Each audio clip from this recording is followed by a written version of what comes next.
এই এলাকায় আছে, হ্যাঁ, ওই পাশের এলাকায় নাই, তাইলেও কিন্তু ওরাও নিরাপদ না।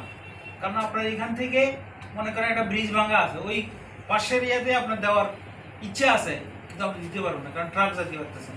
এটাও একটা খাদ্য নিরাপত্তার সমস্যা। এই জন্য খাদ্য নিরাপত্তার অনেকগুলি বিষয় আছে, বিবেচনার বিষয়। আর সর্বনিম্ন হলো উৎপাদন। আমাদের সর্বক্ষেত্রে উৎপাদন বাড়াই যাওয়া। আপনি মনে করেন আপনার বাড়ির পাশে সামান্য একটু জায়গা, 2টা পেঁপে গাছ লাগায় রাখলে আপনার তরকারির বাজার থেকে আনা লাগবে না, তাই না? মরিচ গাছ, 2টা মরিচ গাছ আপনার বস্তায় এখন মরিচ করা যায়। অথবা এরকম 5 লিটারের ড্রাম আছে না, ড্রামটা মাঝে কাটবেন, কাটলে তেল খাওয়ার পরে 5 লিটারের তেলের বোতলে খাওয়ার পরে আপনি মাঝে কাটিয়ে ফেলবেন। তাহলে কি হবে, 2টা টপ হয়ে যাবে না? এই পাশে যেটা, এটা 2টাতে ছিদ্র করবে, আর এই পাশে তো বড় ছিদ্র আছেই, এই 2টা টপ হয়ে যাবে। এই টবের মধ্যে আপনার বার্মি কম্পোস্ট বা এরকম কম্পোস্ট আছে, কম্পোস্ট সার দেন, দিয়ে এখানে আপনি মরিচ গাছ লাগান, 2-4টা মরিচ গাছ লাগান। তাহলে কি হবে, এই মরিচ গাছগুলি আপনি ঘরের পাশে রেখে দেন। রেখে দিলে কি হবে, এর যখন মরিচ আপনি যখন ইচ্ছে তখন আপনি মরিচ খেতে পারবেন। আমরা এখন ইচ্ছে হয়েছে ভাত খেতে বসছেন যে আমি একটা কাঁচা মরিচ খাবো, গাছ থেকে পেড়ে নিয়ে খেতে পারেন। কাঁচা মরিচে যে মাঝে কাঁচা মরিচের অনেক দাম হয়েছে না, ইন্ডিয়া থেকে আসছে, তারপরে আমাদের খাইতে হয়েছে, কাঁচা মরিচের দাম কমছে।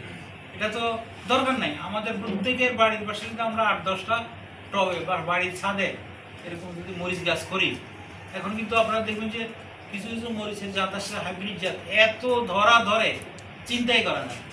লাগায় রাখেন, তাহলে ইজিলি আপনার মরিচ খেতে পারেন। তারপরে বস্তায় আদা চাষ আপনারা করছেন কিনা এখানে কেউ? ওই যে উনি করছে বস্তা, কয় বস্তা করছেন আপনি? এটাকে হচ্ছে বগুড়াতে গেছিলাম। আচ্ছা, এখন গাছ কেমন আছে, কোনো রোগ বালাই আছে? রোগবালাই বলতে বৃষ্টির সময়টা 15 বছর আগে ধরছিল, 5 বছর মারা গেছে।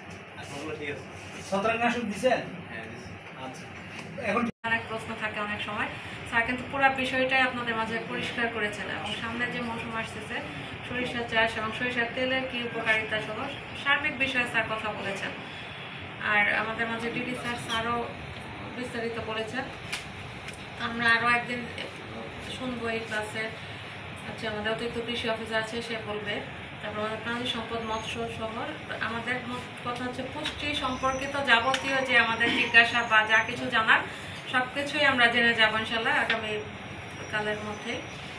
তো আপনাদের যদি এই ধরনের কোনো কিছু নিয়ে জানার প্রশ্ন থাকে, খাদ্য বা পুষ্টি অথবা অন্য যে কোনো ফসল সংক্রান্ত, যেহেতু আপনারা প্রশিক্ষণে আসছেন, আসার পর কাজ কিন্তু শুনে গেলাম আর বাসায় যে ভুলে গেলাম সব কিছু, এটা করলে কিন্তু চলবে না। আমরা এখানে যা শিখে যাচ্ছি, আমাদের কাজ কি, কালীহাতি উপজেলা কিন্তু অনেক কৃষক আছে, তার ভিতর থেকে আমরা মাত্র 30 জনকে ডেকে এনেছি। আপনার কাজ হচ্ছে আপনি যা কিছু শিখে যাবেন সব কিন্তু যে আবার পাশে 10-12 জনকে আপনার বলতে হবে। আপনি যখন চা খেতে বসবেন বাজারে, তখন কিন্তু আপনার বলতে হবে এই বিষয়গুলো, যে স্যাররা কি বললো, তাহলে আমরা আমাদের যে কার্যক্রম, তাহলে আমরা আমাদের এই যে মজার মজার খাবারের কথা চিন্তা করি। আসলে বিষয়টা চিন্তাটা ওরকম হবে যে আমি এই সপ্তাহের মধ্যে মানে কতটুকু কোন পুষ্টি সমৃদ্ধ খাবার খেয়েছি। আমি কি এই সপ্তাহের মধ্যে শাক খেয়েছি, আমি কি এই সপ্তাহের মধ্যে আপনার এই কী বলে এটাকে কচু জাতীয় খাবার খেয়েছি, আমি কি এই সপ্তাহের মধ্যে আপনার কী বলে এই কি মধ্যে যে প্রতিদিন যে আমাদের যে মেনুটা হয় রান্না করে, আমাদের মা বোনরা যারা রান্না করে, এই জিনিসগুলো কিন্তু মাথায় থাকতে হবে।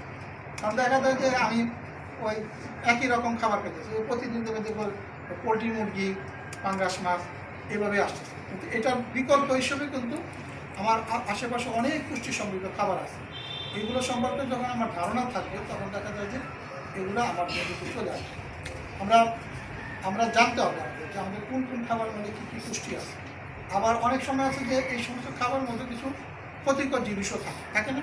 অনেক সময় আছে যে বেগুন খেলে অনেকের অ্যালার্জি, আবার অনেকে আছে যে যারা একটু বাতের ব্যথা, হ্যাঁ, বয়স হয়ে গেছে, তারা যদি বেশি করে আপনার যদি পুঁই শাক খান অথবা ঢেঁড়স খান, এটা বাতের ব্যথা বেড়ে যায়। আবার যারা অনেকে আছে যে ব্রোকলি খেলে মানে কিছু ইউরিক অ্যাসিড বেড়ে যায়। এগুলো কিছু উপাদান আছে, যেগুলো খাবার আছে, এগুলো আমার যদি জানি, দেখা যাবে আমাদের মেনুর মধ্যে এই জিনিসগুলো আমি চেঞ্জ নিয়ে আসতে পারবো। ঠিক আছে না? আপনার ধরেন কচু জাতীয় খাবার, এটা ভালো একটা খাবার। কিছু কিছু খাবারের মধ্যে প্রচুর পরিমাণে মিনারেলস আছে।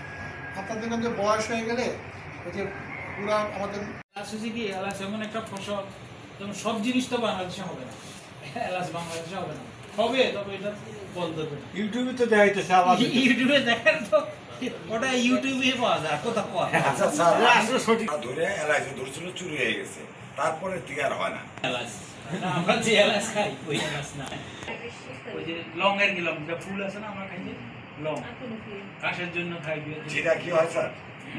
জিরা হয়, জিরা হয়, জিরা কালি জিরা এগুলো হয় আমাদের।